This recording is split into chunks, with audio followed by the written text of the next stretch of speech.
yra būti, kitaip tariant, mūsų siela atgimsta Žemėje. Taip, bet Žemė yra kalėjimo planeta.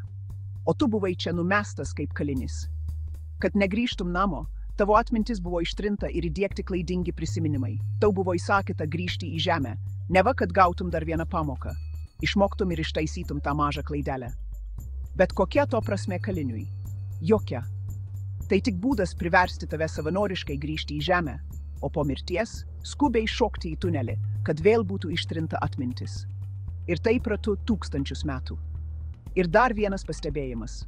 Jei kas nors tiki, kad dabartinės kančios yra blogų praeito gyvenimo poelgių pasekmė, tai gali pateisinti neteisybę ir paskatinti nieko nekeisti.